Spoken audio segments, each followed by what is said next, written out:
13 years, Gregory Herdwell lived among the grizzly bears in the Seattle wilderness. During that time, he shot over 100 hours of videotape until 2003, when he was killed by one of the bears he had sworn to protect.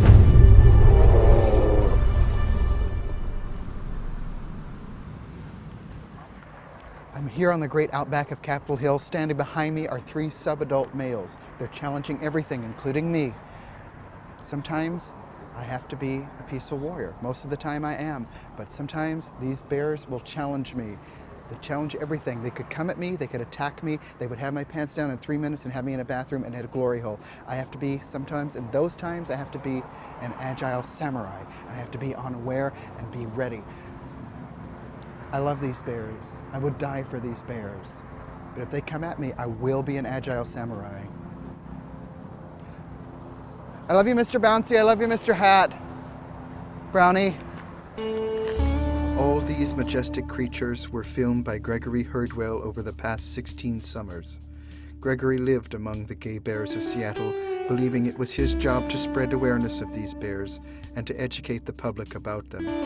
For the past 5 summers, he brought along a camera to document his time. They're refusing the food. I don't know what to do. I mean, they've been trying everything. I wish they would just, somebody would feed them the right things.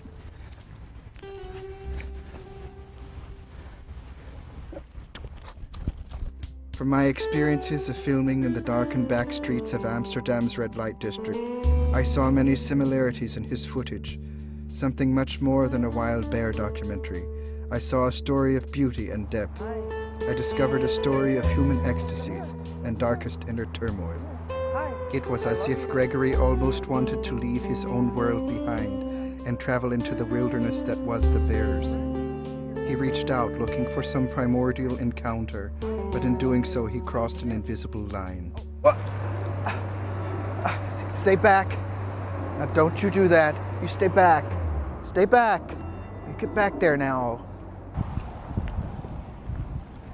I'm here with a subadult male. He's very powerful. He's a very beautiful bear. But he's trying to challenge me right now, and I have to be on my guard at all times. He's beautiful, though. I love him. I love you, Mr. Chocolate. I don't know what his issue is. Every summer it's the same thing. He comes up here on the hill and terrorizes the poor bears. My God. Do you know that he sleeps on the street? He'll get himself hurt. He's playing in rough territory. For Gregory, who was naturally drawn to chaos, his stability was grounded in his organization, Grizzly Men Friends. One of his biggest co-combatants was Ruby Balsmek. When I first met Gregory, we were working together at this restaurant, Oliver's. It was this steak restaurant based on the life of Oliver Twist. It was not love at first sight, but it was definitely the start of a good friendship. This is the last picture of Gregory taken in the beginning of his final summer on Capitol Hill. The person in this picture with Gregory is Billy Woolton, a longtime friend and driver of Gregory. Old Gregory never had any money to his name. That's why I had to give him rides from Puyallup all the way up to here on the hill. He'd bring a bunch of supplies with him for the summer, some canned foods and some other things that he got from his mom or someone. I never liked the idea of him sleeping outside in the city, but he'd go ahead and do it. That's why when I heard that they had finally given up searching for him, I figured maybe he never wanted to be found. An audio portion of Gregory's attack had been found inside the Grizzly maze. It seems there was no time to remove the lens cap before Gregory's attackers struck. Ruby Balsmek allowed me to listen to this audio tape. Some kind of noise here. Rustling sound. No, that's my pants. Now quit it. Ow! That's right. Ow! Ow! Don't pull my ow! Oh God! Ow! Take off the pants. Get away, get away. Ow! Don't come near.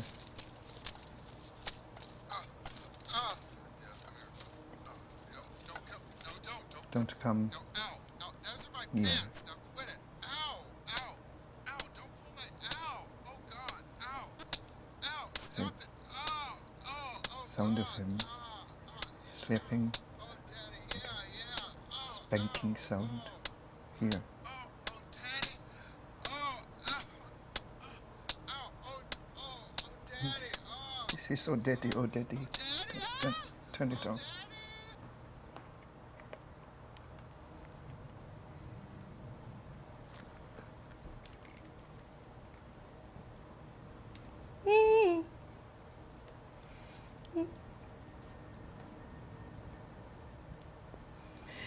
He said it was bad, Vernon. Now you know why no one must listen to the tape.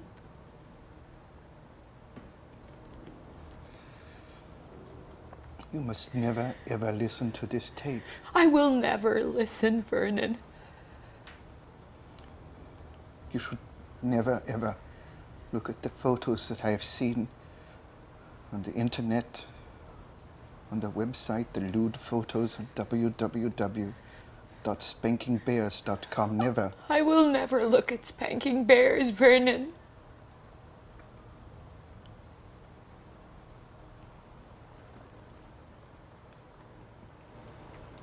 I think it's best you should destroy this tape.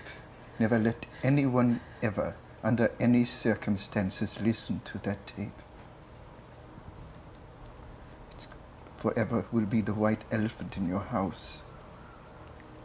Yes.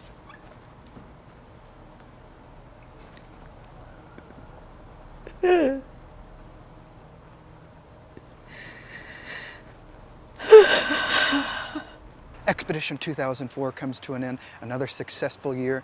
The end of August comes and it's my time to head back up. The bears are all safely back in their bathhouses, in their bars, and I've come here to protect them. I'm the only one who protects these bears.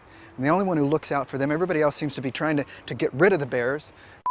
Property and landowners come over here and try to shoo everybody away. There's nowhere for them to go anymore. I mean, what the are they supposed to do? At this point, Gregory steps past a line that we will not cross in this film. Out here, that now there's nowhere for the bears to go. I mean, they're like Garden of Hope Diamond, man.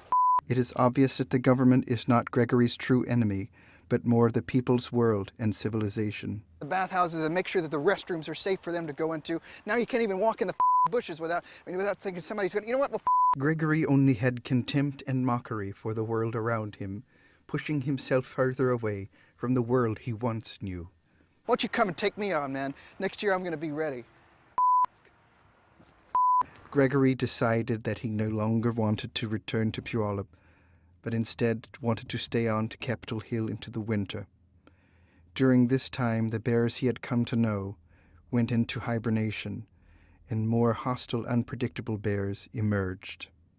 Could this be one of the bears that took Gregory away? Yeah, so this is where I normally pick up Gregory after the summer. He'd usually be out front here with his backpack and supplies. This time I pulled up though, no Gregory.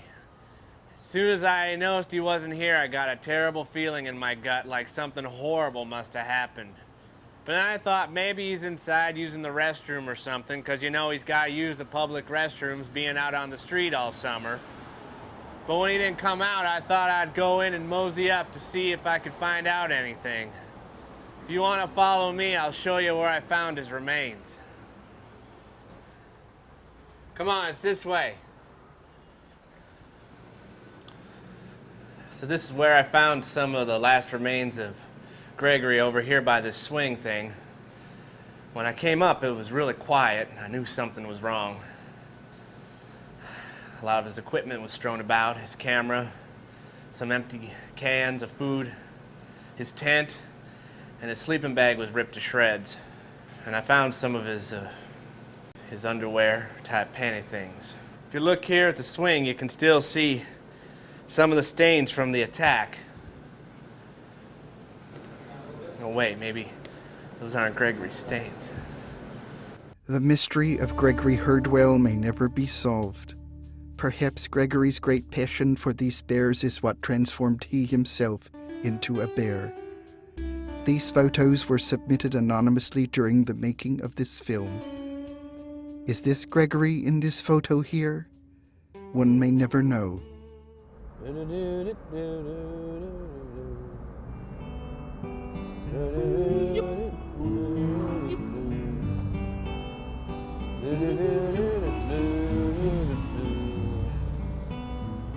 And the Twinkies are gone, the leather boys are gone, the polar bears are gone, and Gregory's gone. And then